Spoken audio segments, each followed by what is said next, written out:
بسم اللہ الرحمن الرحیم نحمده ونصلی علی رسوله الکریم اما بعد فاعوذ باللہ السمیع العلیم من الشیطان الرجیم بسم اللہ الصلاة والسلام علیک یا رسول اللہ وعلی آلک واصحابک یا تخصص فی الفقہ سال اول در مختار کا لیکچر نمبر 30 کتاب الطہارت، اور آج کا موضوع ہے غسل کی سنتیں اور آداب۔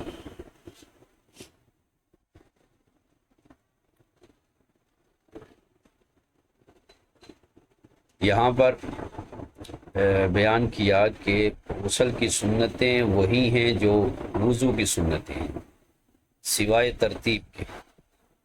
وضو میں ترتیب سے اعضائے وضو کو دھونا اور مسح کرنا سنت ہے، جبکہ غسل میں ایک ہی بار پورے جسم پر پانی بہانا، اس میں پہلے دایاں دھونا یعنی ہاتھ دھونا، پھر چہرہ دھونا، یا چہرہ دھونا پھر ہاتھ دھونا، یہ ترتیب نہیں ہے سوائے وضو کے۔ لیکن غسل میں جب پورے جسم پر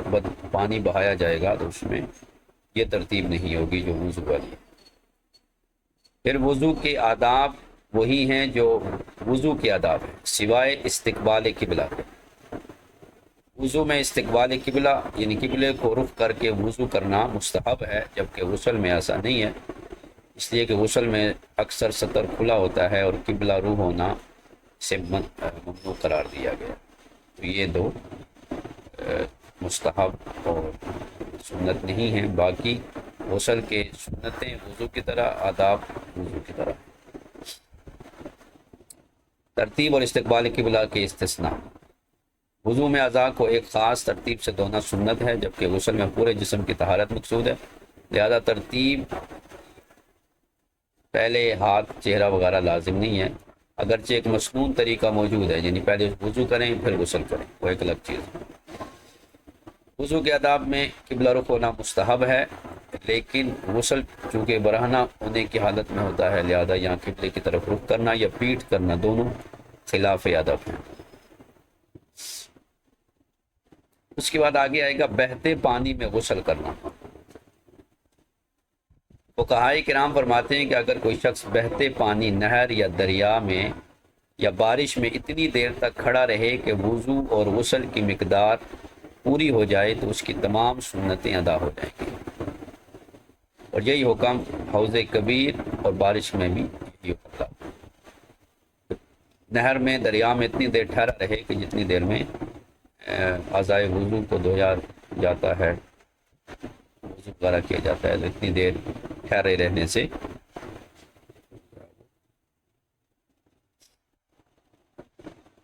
غسل کی تمام سنتیں ادا ہو جائیں۔ مسنون طریقہ غسل کا آغاز اور طہارت۔ پہلا مرحلہ ہاتھوں کو دھونا ہے کلائیوں تک، کلائی کی ہڈی تک۔ دوسرا مرحلہ جو ہے وہ استنجے کی جگہ استنجا کرنا، خواہ نجاست لگی ہو یا نہ ہو۔ تیسرا مرحلہ جسم پر اگر کسی جگہ نجاست لگی ہوئی ہو، نجاست حقیقی یعنی غسل فرض ہونے کی صورت میں اگر کسی جسم کے کسی حصے پر نجاست لگی ہو تو اس کو دور کرنا۔ چوتھا مرحلہ یہ ہے کہ نماز جیسا وضو کیا جائے، لیکن یہاں پاؤں دھونے کے حوالے سے تفصیل ہے کہ مکمل وضو کیا جائے تو پاؤں بھی دھوئے جائیں کہ نہیں دھوئے جائیں۔ تو اس کی صورتحال یہ ہے کہ اگر پانی جمع نہیں ہو رہا باتھ روم میں، مثلا چوکی پر کر رہا ہے اور پانی نکل رہا ہے، تو وضو کے ساتھ ہی پاؤں دھو لیے جائیں، اور اگر مستعمل پانی قدموں میں جمع ہو رہا ہے تو پھر پاؤں دھونا غسل کے آخر تک مؤخر کیا جائے۔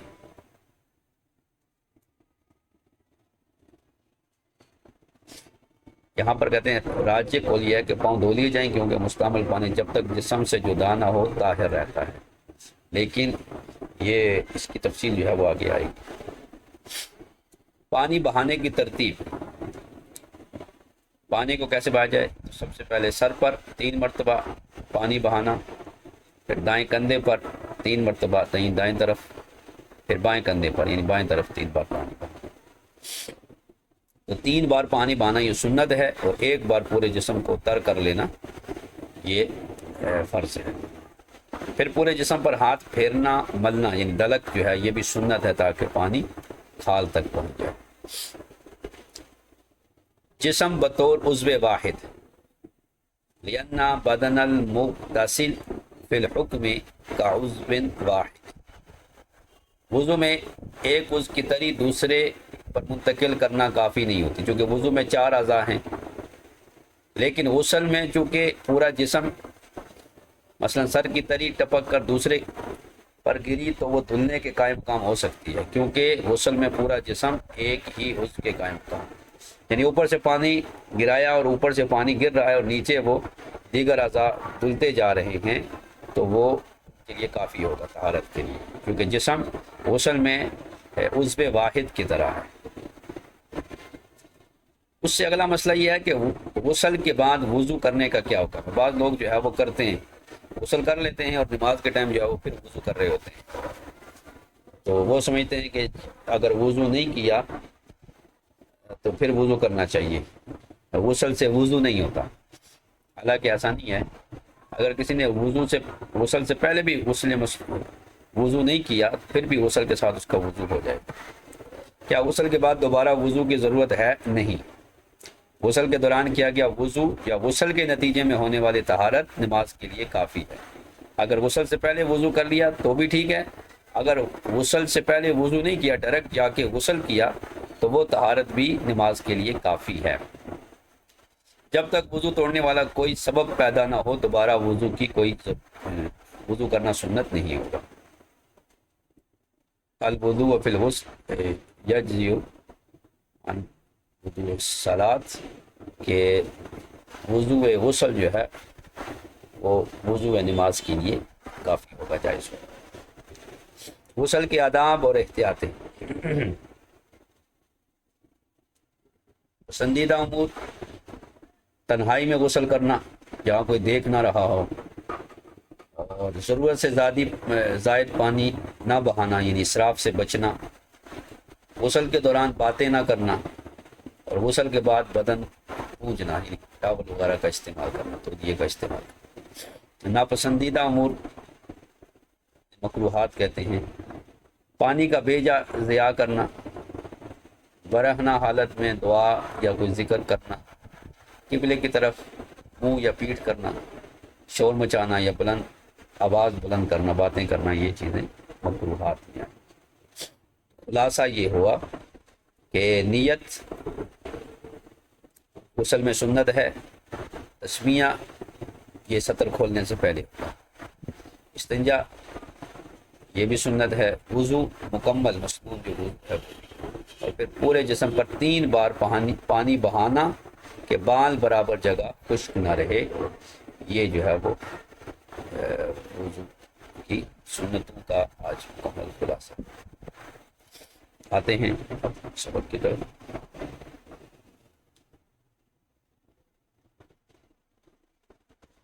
وَسُنَنُهُ كَسُنَنِ الْوُضُوءِ سوى ترتیب، غسل کی سنتیں ویسی ہی ہیں جیسے وضو کی سنتیں ہیں، سوائے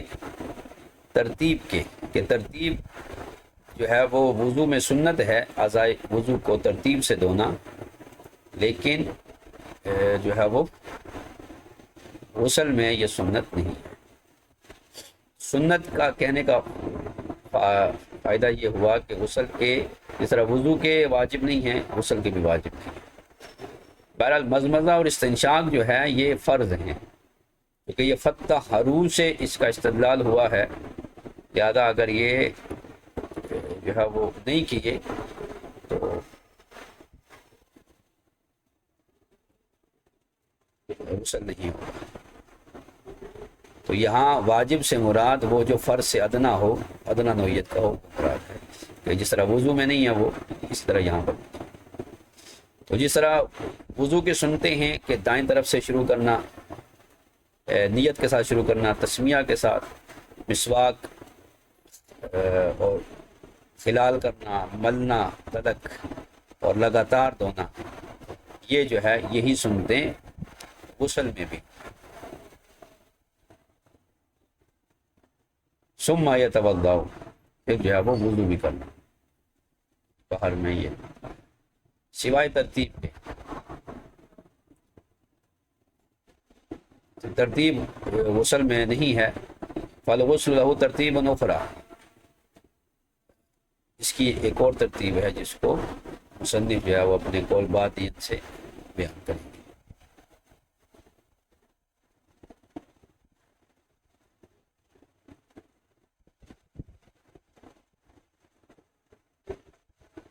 اور فرماتے ہیں، میں کہتا ہوں وَيُسْتَثْنَى الدُّعَاءُ أَيْضًا فَإِنَّهُ مَكْرُوهٌ كَمَا فِي نُورِ الْإِلْزَامِ،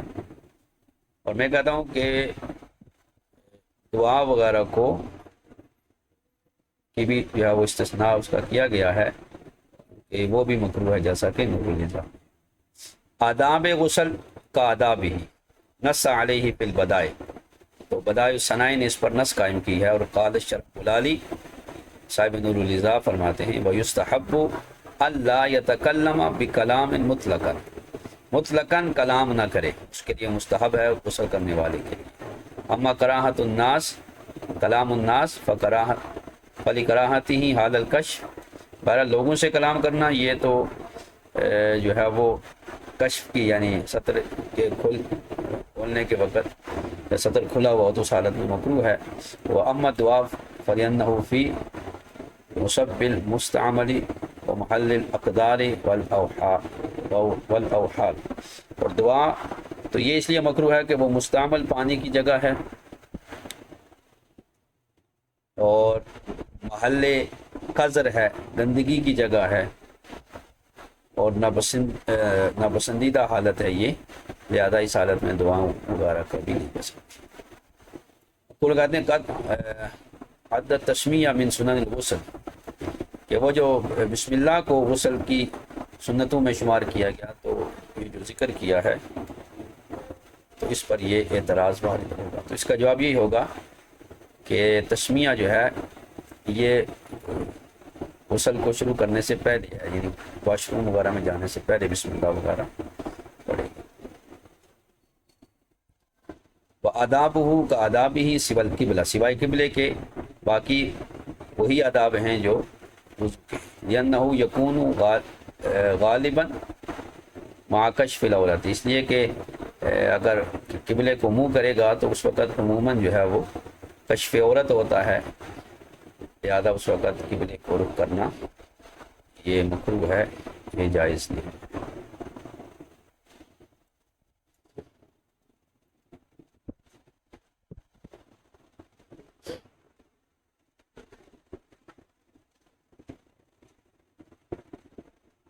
باقی کلام کرنے کے بارے میں جو ہے وہ جو گفتگو ہوئی ہے تو صحیح مسلم میں حضرت عائشہ صدیقہ رضی اللہ تعالیٰ عنہ سے روایت کرتے ہیں کہ فرماتی ہیں کہ کنت اغتسل انا ورسول اللہ صلی اللہ تعالی وسلم من اناء بینی و بینہ واحد، کہ میں اور رسول اللہ صلی اللہ علیہ وسلم ایک برتن سے غسل کرتے تھے جو میرے اور آپ کے درمیان ہوتا تھا، فیبادرنی حتی اقول دع لی دع لی، تو آپ مجھ سے جلدی کرتے تو حتیٰ کہ میں یہ عرض کرتی کہ آپ میرے لیے پانی چھوڑ دیں۔ وفی روایت النسائی یبادرنی و ابادر حتی یقول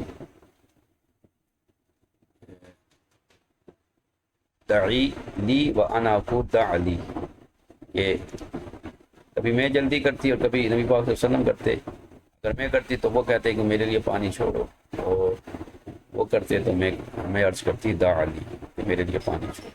تو یہ جو ہے وہ بر بنائے ضرورت کلام جو ہے وہ کیا جا سکتا ہے۔ تو یہ اس کا جواب یہ دیا کہ ہم بحملہ علی جواز بیان الجواز، کہ ایسا ہی بھی نہیں کہ بالکل کلام کرنا جائز ہی نہیں ہے، بلکہ بر بنائے ضرورت کلام کیا جا سکتا ہے، غسل خانے میں جو آدمی ہے وہ بات چیت کر سکتا ہے۔ او ان المسنون ترکہ ما لا مصلحۃ فیہ ظاہرا،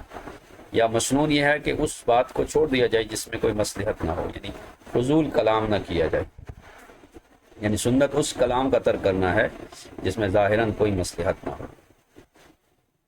اور شامی فرماتے ہیں کہ اقول میں کہتا ہوں المراد والکراہت علی الکشف فقط کما افاد التعلیل السابق۔ فرماتے ہیں کہ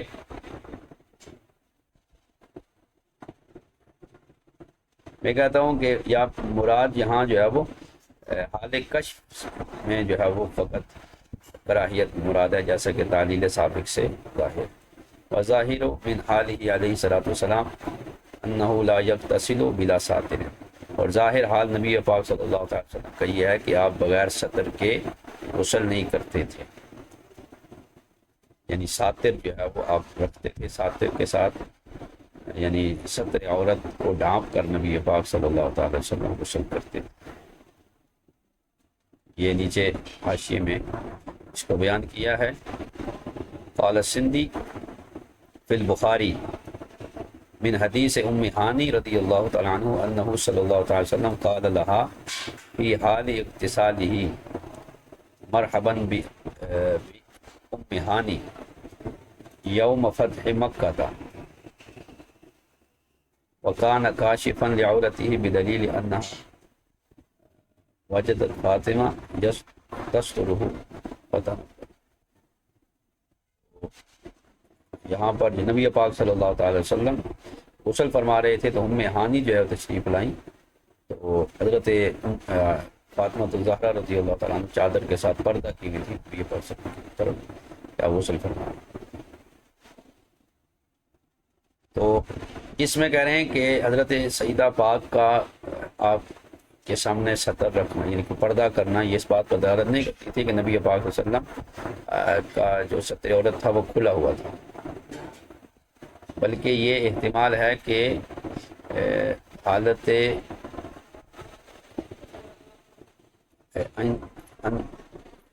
بل للاحتمال ان تنکشف عورتہ فی حال الغسل الذی ہوا محل توہمی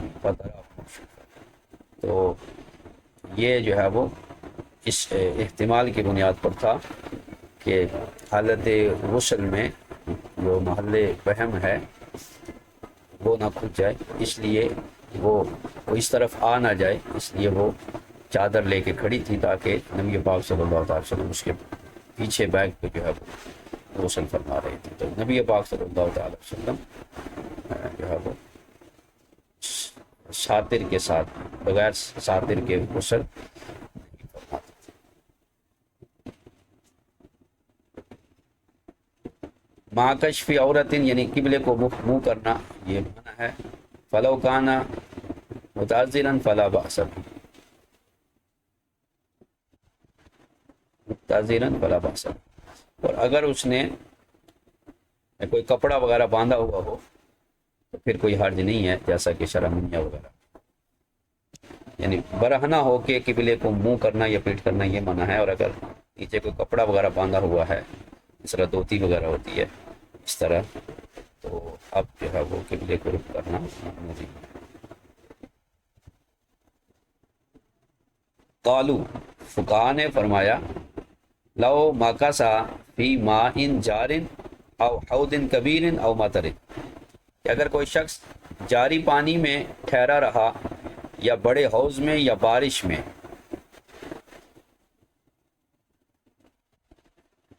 قدر الوضوء والغسل، کتنی دیر جتنی دیر میں وضو اور غسل ہوتا ہے، فقط اکمل السنت، تو اس کی ساری سنتیں مکمل ہو گئیں، یعنی اس نے وضو نہیں بھی کیا، ناک میں پانی نہیں ڈالا وغیرہ، مسا نہیں کیا، تو وہ اتنی دیر کھڑا رہا، یعنی مقدار کیا ہے، انظر حل المراد قدر زمانہما، کہ ان دونوں کی مقدار اگر وہ وہاں کھڑا رہا تو اس کا وضو جو غسل کی تمام سنتیں ادا ہو جائیں۔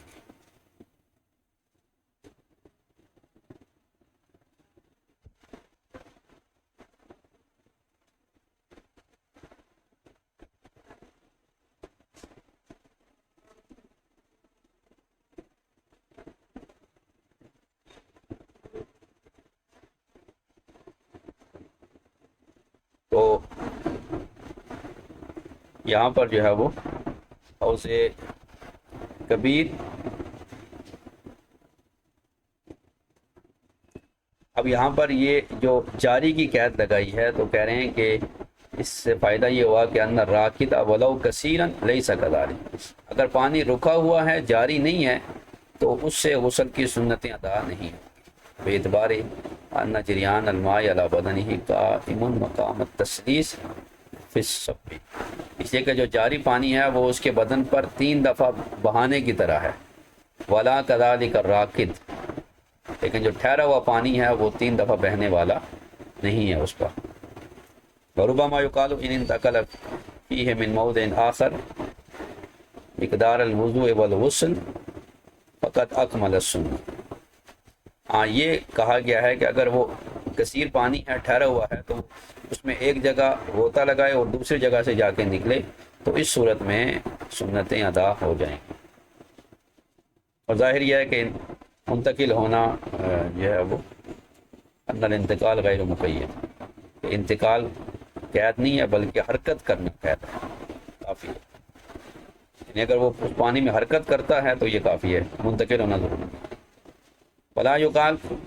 ان الحوض الکبیر فی حکم الجاری، اور یہ نہیں کہا جائے گا کہ بڑا حوض جاری پانی کے حکم میں ہے، بس اس میں کوئی فرق نہیں ہے. لأننا نقول ومثلہ فی عدم قبول النجاست لا مطلقا، کیونکہ ہم کہتے ہیں کہ وہ نجاست کو قبول نہ کرنے میں جاری پانی کی طرح ہے، مطلقاً جاری پانی کی طرح نہیں ہے. تو کتنی دیر ٹھہرا رہا، جتنی دیر میں بندہ وضو اور غسل کرتا ہے اتنی دیر پانی میں ٹھہرا رہا تو اس کی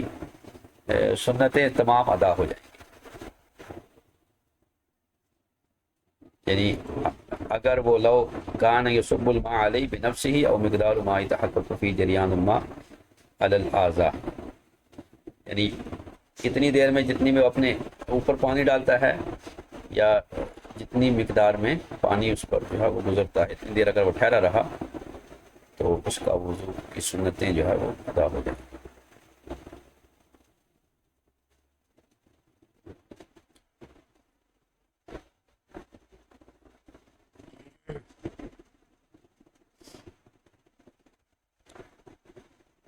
اچھا اس میں آگے فرماتے ہیں یتحقق فیہا غسل اعضاء الوضوء مرتبۃ ثلاثا مع غسل باقی الجسد کذالک، کہ جس میں تھوڑے سے لمحات کے ساتھ اعضاء پر پانی کا جاری ہونا ہے تو جن لمحات میں وضو کے اعضاء کا 3 مرتبہ غسل متحقق ہوا، اسی طرح باقی جسم کے دھونے کے ساتھ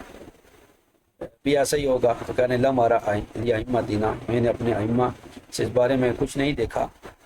وذکر الشافعیہ الموجبون ترتیب غسل الاعضاء فی الوضوء، ہاں شوافع جو ہیں وہ وضو میں اعضاء کے غسل کی ترتیب ثابت کرتے ہیں. موجبون ترتیب غسل الاعضاء فی الوضوء لأن المتبدی لو غطس فی ماء ومکث قدر الترتیب صح، کہ وہ کہتے ہیں کہ اگر کسی وضو کرنے والے نے پانی میں غوطہ لگایا اور اس میں اتنی دیر ٹھہرا رہا جتنی دیر میں ترتیب کے ساتھ وضو کیا جاتا ہے تو صح، اور اگر اتنی دیر نہیں ٹھہرا رہا تو اس کا وضو درست نہیں. وصحح النووی الصحۃ بلا مکث، اور امام نووی نے بغیر ٹھہرے صحت کی تصحیح کی ہے. لأن ترتیب یحصل فی لحظات لطیفہ، کیونکہ ترتیب لحظات لطیفہ میں ہی حاصل ہو جائے گی. وقال العلامہ ابن حجر فی التحفہ بعد ذکرہ سنن الغسل، امام ابن حجر نے تحفۃ المحتاج، یہ ابن حجر ہیتمی ہیں، اس میں غسل کے سنتوں کے بعد ذکر کرتے ہیں وَيَكْفِي فِي راکد تحرک جمیع البدن ثلاثا، کہ راکد پانی میں ٹھہرے ہوئے پانی میں جسم کو 3 دفعہ حرکت دے. وَإِن لَمْ يَنْقُلْ قَدَمَهُ إِلَى مَحَلٍ آخر عَلَى الْأَوْجَحِ، اور راجح وجہ کے مطابق اگرچہ ایک جگہ سے دوسری جگہ منتقل نہیں بھی ہوا 3 دفعہ حرکت دے دی تو کافی ہے. لأن كل حرکت توجب مماسة ماء لبدنه غیر الماء الذی قبلہ، تو ہر دفعہ حرکت دینا وہ پانی جسم کو چھوئے گا جو پہلے جس نے نہیں چھوا. تو یہ اگر حرکت دے دی جائے تو کھڑے پانی میں تو بھی یہ سنتیں ادا ہو جائیں گی. اب یہاں سے شروع کرتے ہیں. البداءۃ بغسل یدیہ و فرجہ، سب سے پہلے آغاز کیا جائے گا ہاتھوں کو دھونے کے ساتھ اور شرمگاہ کو دھونے کے ساتھ. وَإِن لَمْ يَكُنْ بِهِ خَبْثٌ، اگرچہ اس پہ کوئی نجاست وغیرہ نہ بھی ہو پھر بھی جو ہے وہ شرمگاہ کو دھویا جائے گا. اتباعا للحدیث، حدیث مبارکہ کی اتباع.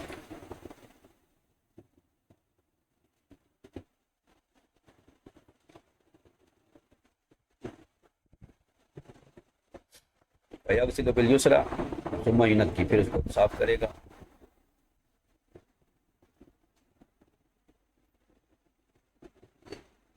تو مراد یہاں پر قبل دبر دونوں ہیں، اگرچہ کوئی جو ہے وہ اس پر نجاست نہ ہو، چونکہ حدیث میں اسے ایک جماعت محدثین نے روایت کی حضرت ام المومنین میمونہ رضی اللہ تعالی عنہا سے قالت وضعت للنبی صلی اللہ تعالی وسلم ماء یغتسل به فافرغ على يديه فغسلهما مرتين او ثلاثا ثم افرغ بيمينه على شماله فغسل مذاكره ثم دلك يده بالارض. میں نبی پاک صلی اللہ تعالی وسلم کے لیے غسل کے لیے پانی رکھتی تو نبی پاک صلی اللہ تعالی علیہ وسلم اپنے ہاتھوں سے پانی کو انڈیلتے 2 مرتبہ یا 3 مرتبہ، پھر آپ جو ہے وہ دائیں ہاتھ سے بائیں ہاتھ پر پانی ڈالا اور اپنے صدر کو دھویا اور پھر ہاتھ کو جو ہے وہ زمین پر رگڑ کر سونپ دیا، پھر مزمزہ کیا یعنی کلی کی، پھر ناک جاڑا، پھر جو ہے وہ چہرے کو دھویا، پھر ہاتھوں کو دھویا یعنی مکمل وضو کیا. ثم غسل رأسه ثلاثا ثم افرغ على جسده ثم تنحى عن مقامه، پھر آپ نے سر کو دھویا، پھر اپنے یعنی سر سے آغاز کیا جائے گا دھونے میں، پھر آپ باقی جسم کو دھویا، پھر جو ہے اس مقام سے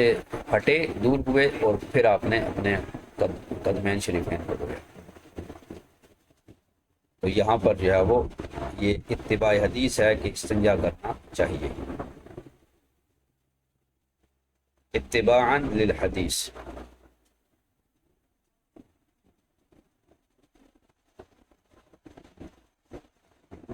وخبث بدنہ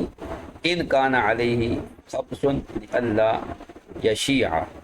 اور بدن پر اگر کوئی نجاست ہے، اگر کوئی خباثت ہو تو اس کو بھی دھویا جائے تاکہ وہ پھیلے نہیں. مزید اگر اس کو دھویا نہیں جائے گا تو وہ دیگر اعضاء تک پھیلے گی، لہذا جہاں پر نجاست لگی ہے اس کو بھی دھو لیا جائے. ولو قلیلا، اگرچہ تھوڑی ہی کیوں نہ ہو. وافاد ان سنت نفس البداءۃ بغسل النجاسۃ، کہ نجاست کو دھونے سے آغاز کرنا یہ سنت ہے.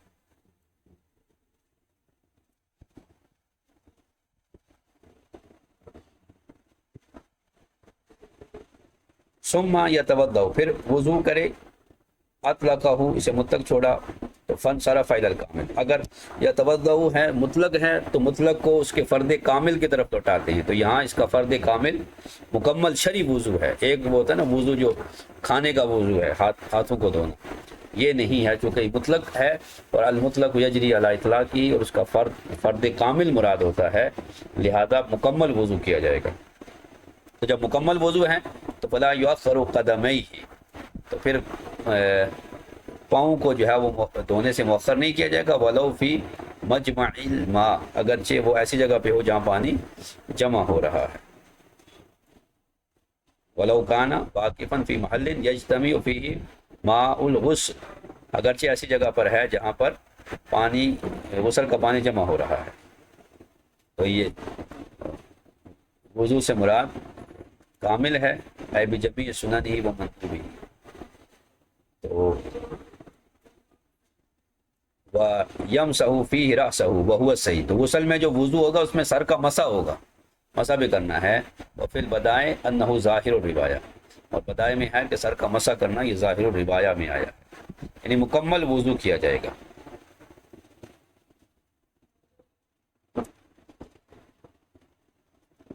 لما ان المعتمد طہارت ماء المستعمل، اس واسطے کہ معتمد قول کے مطابق جو مستعمل پانی ہے وہ اس کی طہارت کا جو ہے وہ اس بات پر فتویٰ ہے، اس کو بیان کیا گیا، اعتماد کیا گیا ہے. کیونکہ معتمد یہی ہے کہ جو چونکہ جسم جو ہے وہ عضو واحد کی طرح ہے، لہذا وہ ماء مستعمل جو ہے وہ چونکہ پاک ہے. علی انہ لا یوصف بالاستعمال، کہ پانی کو مستعمل نہیں کیا جاتا مگر جب وہ الا بعد انفصال ہی عن کل البدن، جب پورے بدن سے جدا ہو جائے تو وہ مستعمل بنے گی. یعنی اس میں بھی اختلاف ہے، بعض ائمہ کے نزدیک جب اس جسم کو دھو دیا تو ہو گیا، لیکن بعض کہنے جسم سے جدا ہو جائے، جسم سے جدا ہو جائے تو مستعمل ہے. بعض نے کہا نہیں، نیچے جا کے ٹھہرے زمین پر، جبکہ صحیح یہ ہے کہ جسم سے جدا ہو کے یہاں پہنچ جائے تو وہ مستعمل ہو گیا، اگرچہ زمین پر نہ بھی ٹھہرے تو بھی وہ مستعمل ہے. ابھی چونکہ وہ پانی قدموں میں پہنچا ہے تو یہ مستعمل نہیں ہوا، اس لیے پاؤں کو دھویا جائے گا. لِأَنَّهُ فِي الْغُسْلِ كَعُضْوٍ وَاحِدٍ، اس لیے کہ غسل میں جسم عضو واحد کی طرح ہے. فَحِينَئِذٍ لَا حَاجَةَ إِلَىٰ غَسْلِهِمَا ثَانِيًا، تو پس پاؤں کو دوبارہ دھونے کی حاجت نہیں ہوگی.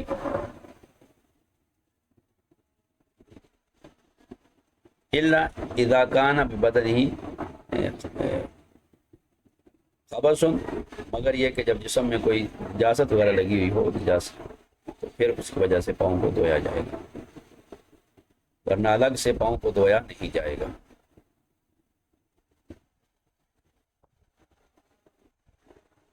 اچھا، لما انا سے یہ جواب ہے بعض مشائخ کا جو کہہ رہے ہیں کہ پاؤں کو مؤخر کیا جائے گا، چونکہ پہلے دھونے کا کوئی فائدہ نہیں ہے، کیونکہ وہ دوبارہ متلوث ہو جائیں گے، لہٰذا دوبارہ انہیں خراب ہوں گے، دوبارہ انہیں دھویا جائے گا. جواب یہ ہے کہ دوبارہ دھونے کی کوئی ضرورت نہیں ہے، اس لیے کہ مفتہ بہی قول یہ ہے کہ مائع مستعمل پاک ہے. اس لیے قال الہندی ان ھذا انما یتأتی علی روایت نجاست، تو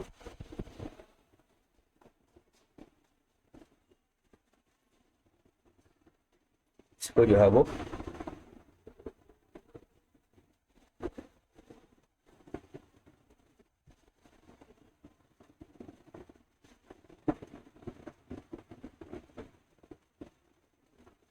دوبارہ دھونے کی ضرورت نہیں.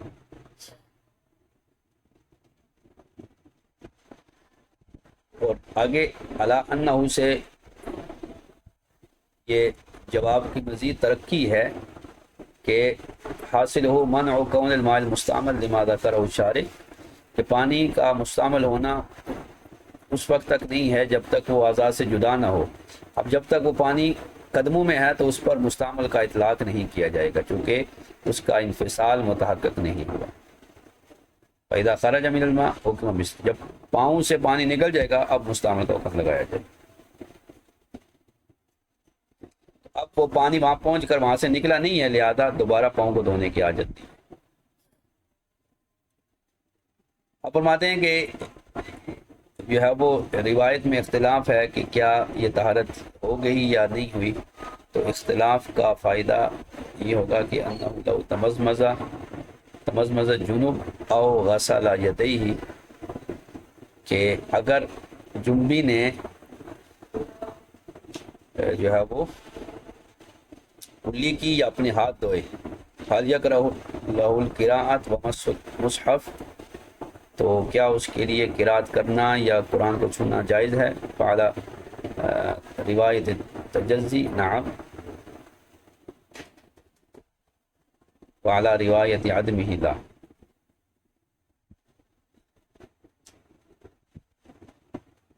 تو تجزی کی روایت پر ہاں ہے اور عدم تجزی کی روایت پر نہیں ہے، اور وہ یہی صحیح ہے، لأن زوال الجنابت موقوف علی غسل الباقی، یعنی یہ نہیں کہ منہ دھو لیا اور ہاتھ دھو لیا تو نجاست ختم ہو گئی، چونکہ نجاست باقی جسم پر بھی ہے، لہذا وہ جب تک نہیں اترے گی تو نہ قرات جائز ہوگی اور نہ مس مصحف یعنی قرآن پاک کو چھونا جائے گا۔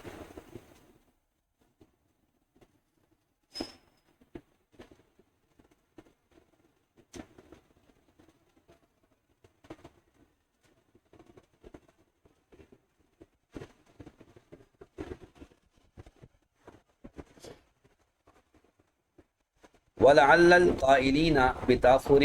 غَسْلِهِمَا إِنَّمَا اسْتَحَبُّوهُ لِكَوْنِ الْبَدْءُ وَالْخَتْمُ بِأَعْضَائِهِ، اور کہہ رہے ہیں کہ شاید جو قائلین ہیں کہ پاؤں کو بعد میں دھویا جائے، انہوں نے اس بات کو مستحسن قرار دیا ہو کہ ابتدا بھی اور انتہا بھی اعضائے وضو پر ہونی چاہیے غسل کی۔ وقالو،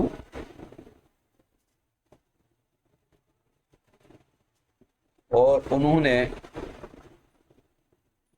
فرمایا لو تودع اولا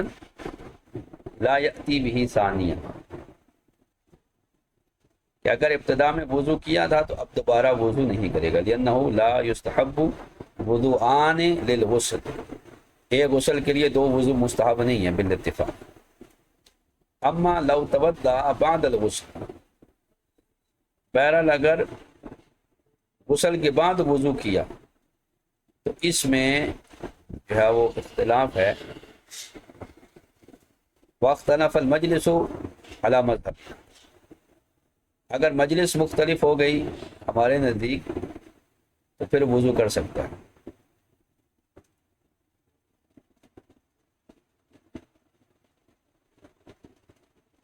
او فاصلہ بینہما بصلاۃ، یا ایک وضو اور دوسرے وضو کے درمیان ایک نماز کا فاصلہ کر لے، یعنی پہلے وضو سے ایک نماز پڑھ لے پھر دوسری نماز کے لیے دوسرا وضو کرے، جیسے کہ قول شافعی یا اور شوافع کا بھی ایسا ہی قول ہے۔ تو اب دوسرا فیستحب، تو اب دوسرا وضو مستحب ہوگا، یعنی پہلا جو وضو ہے اس کے ہوتے ہوئے نہ تو مجلس مختلف ہوئی، نہ تو وہاں سے منتقل ہوا، اور نہ ہی اس نے کوئی عبادت وغیرہ نماز پڑھی اور پھر دوسرا وضو شروع کر دیا، تو یہ مستحب نہیں ہے۔ ثم یفید الماء علی کل بدن، اب اس کا طریقہ بیان کرتے ہیں، پھر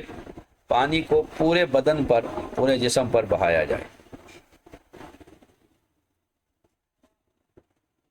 پھر جو مغتسل ہے غسل کرنے والا وہ پورے جسم پر پانی کو بہائے،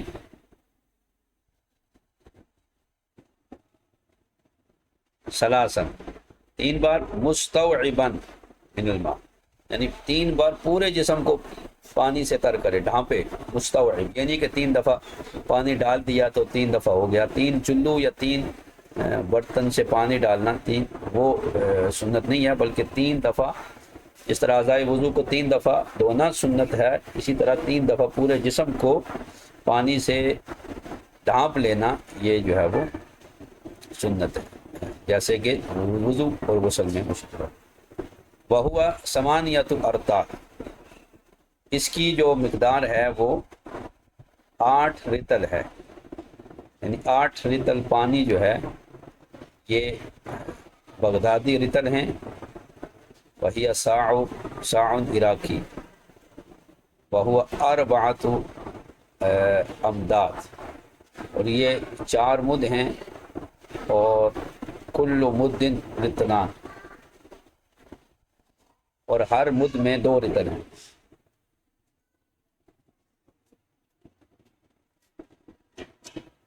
ہر مد جو ہے وہ 2 رطل کا ہے، وہ بھی اخذ ابو حنیفہ، اور اسی کو امام اعظم نے لیا۔ وساع الحجازی، اور سائے حجازی جو ہے 5 ارطال وثلث، وہ 5 رطل اور 1 تہائی کا ہوتا ہے، اور یہ موقف صاحبین کا ہے اور ائمہ ثلاثہ کا ہے۔ فالمد حینئذ رطل و سلسن،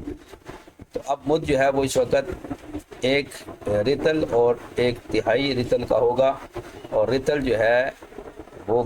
ہے اس کی جو ہے وہ مقدار ہے والرتل 130 درہما، رتل 130 درہم کا ہوتا ہے، اور یہ بھی کہا گیا ہے کہ 128 درہم کا ہوتا ہے۔ وَأَرْبَعَةُ أَصْبَاعِ درہم، 128 درہم، اور جو ہے وہ ایک درہم کا 4/7، اور اس کی مکمل بحث جو ہے وہ کل تو میں کہتا ہوں کہ وسع العراقی نحو نصف مد دمشق فلو تبدع واغتسل به فقد حصل السنہ، تو اگر عراقی ساتھ تقریباً دمشقی مد کا نصف ہے، تو جب وضو کرے تو اس کے ساتھ غسل کرے تو سنت جو ہے وہ حاصل ہو جائے گی۔ وقیلا، اور ایک قول یہ ہے کہ المقصود عدم الاسراف، یعنی یہ جو مقدار ہے 8 رتل، یہ 8 رتل مراد نہیں ہے، بلکہ غسل میں اسراف نہ کرنا مقصد ہے، کہ مقصد یہ ہے کہ پانی کو ضائع نہ کرے۔ انہ نقل غیر واحد اجماع المسلمین، کہ اس پر جو ہے وہ مسلمانوں کا اجماع نقل کیا کہ وضو کی اور غسل کی جو مقدار ہے وہ کوئی مقرر نہیں ہے، اور یہ جو ظاہر و روایہ میں 8 رتل آئی ہے یہ غسل کی ادنا مقدار ہے، اور وضو میں ادنا مقدار 1 مد ہے، غسل میں 1 سا ہے، کیونکہ حدیث متفق ہے اس پر کہ نبی پاک صلی اللہ تعالی وسلم وضو جو تھے وہ 1 مد سے کرتے، اور غسل جو تھے وہ 1 سا سے کرتے۔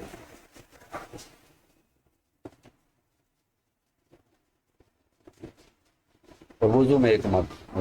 تو یہ جو ہے وہ مقدار لازم نہیں ہے، بلکہ یہ کم از کم ادنا مقدار ہے، مقدار سنت، یعنی کم از کم اتنا ہونا چاہیے پانی، اس سے کم پانی نہیں ہونا چاہیے۔ وفی الجواہر لا اسراف فی الماء الجاری، تو جوہرہ نے کہا کہ جاری پانی میں اسراف نہیں ہوگا، کیونکہ جو جاری پانی ہے وہ ضائع ہونے والا نہیں ہے۔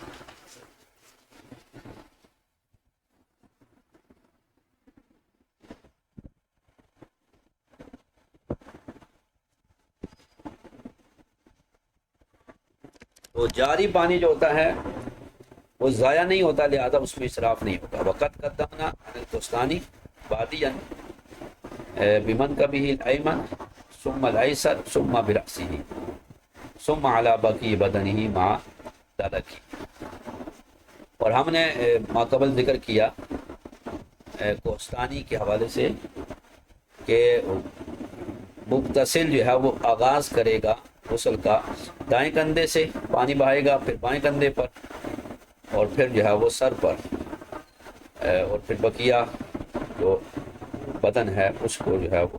دھوئے گا، اور معدلک، اور اس کو جو ہے وہ رگڑے گا بھی، اور رگڑنا اور ملنا یہ جو ہے وہ مستحب ہے۔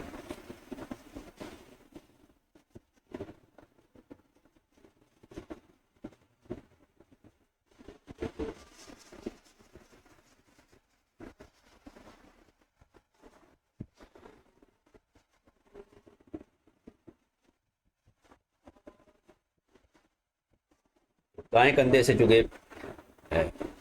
جو ہے وہ یہاں پر تیامن وہ سنت ہے، اس لیے دائیں کندھے سے شروع کریں گے، پہلے دائیں پھر بائیں اور پھر سر پہ ڈالیں۔ دار نے کہا کہ ملنا جو ہے یہ سنت ہے، جیسا کہ وکیلا ایک قول یہ ہے کہ یثنی بالراس سے،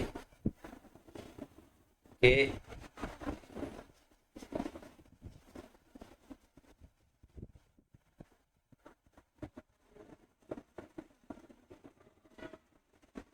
دائیں کندھے کے بعد قیلا یبدأ بالراس، کہ دائیں کندھے پر ڈالے، اس کے بعد پھر سر پہ ڈالے. یصلی بالراس مطلب یہ ہے کہ اے یبدأ بالایمن ثلاثا، پہلے 3 بار دائیں کندھے پہ ڈالے، ثم بالراس ثلاثا، پھر اس کے بعد سر پہ ڈالے، ثم بالایسر ثلاثا، پھر بائیں کندھے پہ پانی ڈالے. وہو اصح وظاہر الروایات والاحادیث، یہی اصح ہے اور ظاہر الروایہ اور احادیث کے مطابق ہے. قال فی البحر وبہ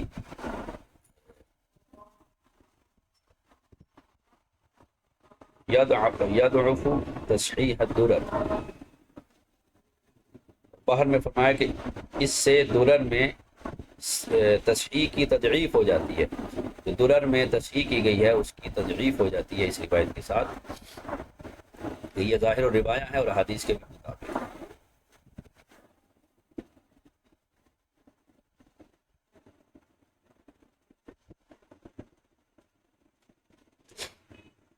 اور ایک اور یہ ہے کہ آغاز سر سے کرے، یہ والی پہلا یہ ہے کہ دوسرے نمبر پر سر کو دھوئے، تیسرا یہ ہے یعنی یہاں پر جو سمجھ لیں کہ یہ دوسرا ہے، پہلا ہے دائیں طرف، دوسرا ہے پہلے دائیں پھر سر کو، اور تیسرا یہ ہے کہ آغاز ہی سر سے کرے، یبدأ بالراس، سر سے آغاز کیا جائے گا، اور یہی اصح ہے اور ظاہر و روایہ. کیونکہ پیچھے جو حدیث گزری ہے حضرت میمونہ والی، اس میں نبی پاک صلی اللہ علیہ وسلم نے سر مبارک سے آغاز کیا. تو یہ صاحب بحر نے کہا کہ اس کے ساتھ جو ہے وہ درر نے جس کی تصحیح کی ہے اس کی تضعیف ہو جائے گی.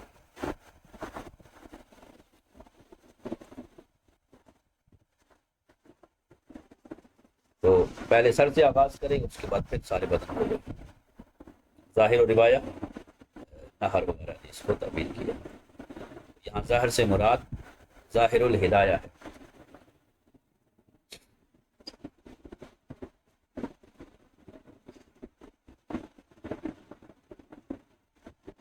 اور احادیث جو ہے وہ جو بخاری کے حوالے سے بھی گزری ہے.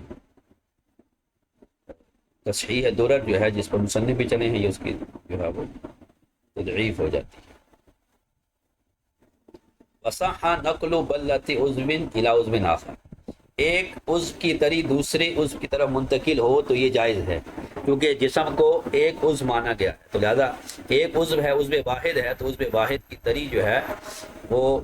وضو کی طرح، جس طرح وضو کا ایک عضو جو ہے اس کی جو تری ہے وہ اس پورے عضو پر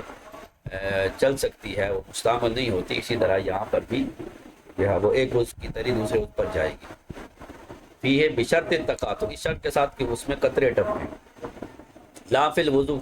وضو میں ایسا نہیں تھا، وضو کے ہر عضو کی تری دوسرے، ایک عضو کی تری دوسرے عضو پر کام نہیں دے گی،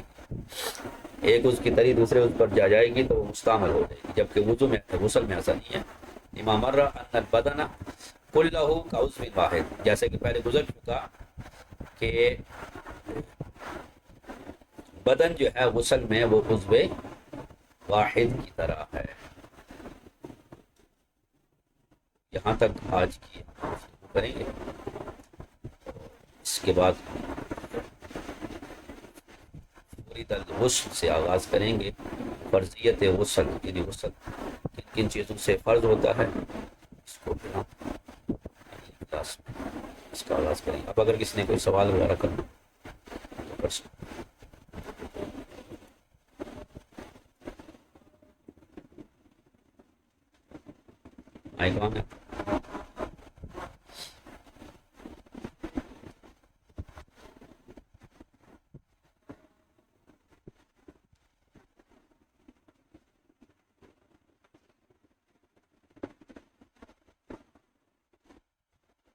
سوال ہے کسی کا تو کر سکتے ہیں.